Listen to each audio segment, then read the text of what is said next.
Ever since the 3.3 Hiyuki quest, where the Grand Architect brought us into a scenario that showed us the stagecraft performance of how eloquently they had been stalking us ever since we as Rover had first woken up within the Gorgeous Spirits in Mengzhou, I think it's been generally kind of accepted that the Fractsidus simply knows everything that we are going to do.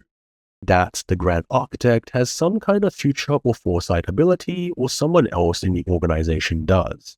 This was, for example, what led to GameSir being dethroned from the game's biggest conspiracy for a month or two, while everyone thought Yang had to be the Grand Architect. However, while this video is not about that theory, we will talk a lot about Yang, and especially her new 3.5 story in Mengzhou that oddly tells us a lot about how much a Fractsidus is capable of, and more importantly, why exactly they may be following us. Because no matter how much it seems that they are in control, I think they are as powerless as we are as players in this great game. Now, before we continue, this video is sponsored by GameSir and their new G7 Pro PC Aim Labs controller. GameSir is the officially licensed third-party peripheral brand of Microsoft with over a decade of experience, with their G7 controller series being widely used across the world. The G7 Pro Aim Labs is an officially licensed Aim Labs accessory with an 8000 Hz polling rate, a 0.5 millisecond latency, and Hall effect analog triggers. The controller even has 4 remappable buttons as well as both wired and wireless audio connections. This controller is designed for PC or shooters. And if you're looking for a premium PC controller experience without completely breaking the bank, I'd recommend the GameSir G7 Aim Labs. Now, back to the video.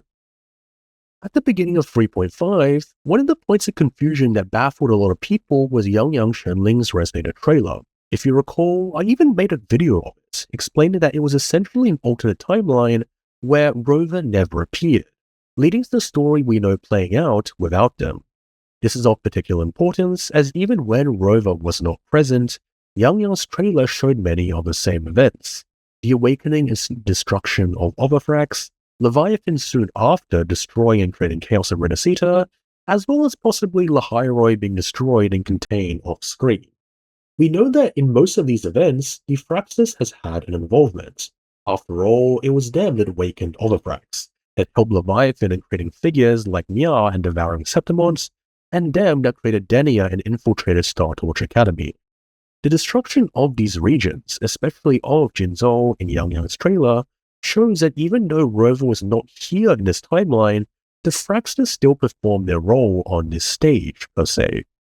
It seems that they seem to be following a predetermined path, whether Rover is there or not. So the question really is, if they are truly stalking guiding Rover's every action, then why would they seemingly do the same things even if Rover was not there? I think the answer to this is that if Wuthering Waves' story is being stuck in a repeating loop, then the Fractsidus is as much of a victim to this than all of us. After all, the world of Solaris 3 has oftentimes been characterized as being an eternal, never-ending game. Doorkeeper keeps talking about Mobius loops, and even in Chun-Li's story, Shenmao tells us about the fate of the world itself being hidden in a game of Wei Qi. Specifically, this layout shows that both sides are stuck in a never-ending deadlock, and the only way for this to change is if one side concedes or plays outside the scope of the game itself. While we've already covered that the Fractsidus seem to not be immune to the whims of fate, Cristoforo has made it expressly clear that they are both aware that they are being controlled, and the only way to break the stalemate of this game, this stage, is to pen a new script with humanity's own 2 hands. I find it also particularly interesting that from what we've seen from the 3.5 story so far, the antagonist of Mengzhou seems to be not as linked to Fractsidus as we may think, which is honestly a breath of fresh air. While Wu knows about Rover's true nature, saying it's sick that we pretend to be human, as well as having met with a Fractsidus overseer, he has openly rejected fully trusting them. And MapQuest even show that some Fractsidus units were sent to Mengzhou to find out about the nature of the Sentinel Sin, but later were essentially abandoned and left to die. If the Fractsidus was as closely following and mapping out Rover's movements like pieces on a chessboard, then I think they would have intervened substantially sooner. Just like how they started stirring up trouble basically as soon as we arrived in Renacita. It seems that while they have a lot of knowledge and want to follow Rover, they cannot guess what we will be doing all the time. And that brings us to our next point. Why exactly are the Fractsidus so obsessed with Rover? Why can the Grand Architect never stop talking about you? And why are they so adamant on following you around? When you think about Wuthering Waves' story in the frame of an unwinnable game, the answer is actually quite clear. One of the very important parts of the 3.5 story was Yang status as a votary of a voice, introducing an ethereal figure that many people suspect is the unknown goddess from the beginning of the game, which most are pretty certain to be the first instance. While we can't say this for sure, we do know that they are powerful enough to freeze time, even for Rover, so they are definitely very high up in terms of wuwa power scaling.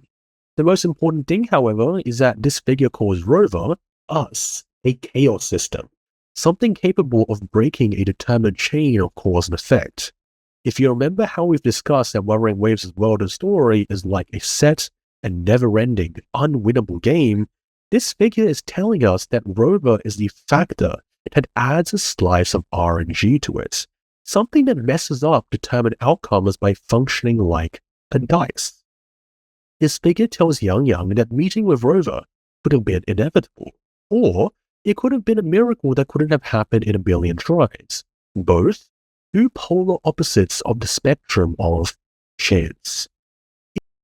If you remember back in Septimont, Yuno calls us the Unwritten One, the person with no future and no predetermined fate. After all, how do you know what a dice will do until it is rolled? That's what Rover is, an entirely random, unpredictable outcome that has been injected to finally get the game rolling. And what the mysterious figure says next exactly confirms our suspicions. The fixed ending may have already collapsed. From here on, even I cannot see where the raindrops may fall. When you consider all of this, it's actually no wonder why the Fractsidus are stalking you. Breaking the fixed game is exactly what they want, and Rover as a chaos factor in this world is quite literally the only way to do it, as a random dice or a key to finally end the game of Solaris free.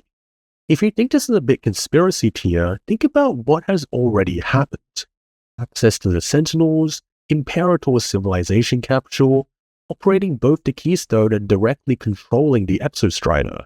There are so many things that only Rover can do in this world, and so many things they unintentionally do too. Oh damn, what's this? Is this Leviathan's power of assimilation? Damn, that's so cool. I wonder who separated Fleur-de-Lis and Leviathan's power in the goddamn first place. So, yeah. Rover is essentially the God-Savior activation key roulette wheel of Solaris Free. You are the chaos system that can finally break an eternal stalemate.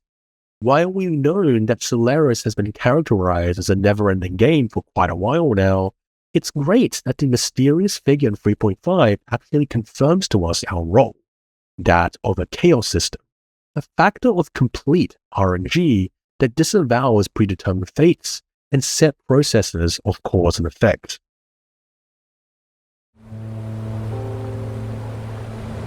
I see.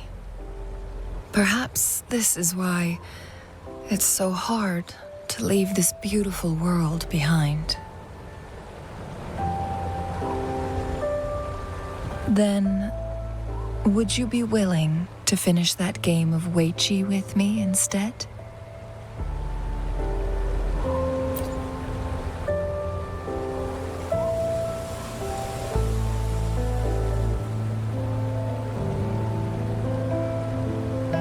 I hope you all enjoyed this video. As always, if you want to support what I'm doing, feel free to subscribe, comment, even become a channel member. As always, I hope you all have a great rest of the day, and I'll see you all in the next one.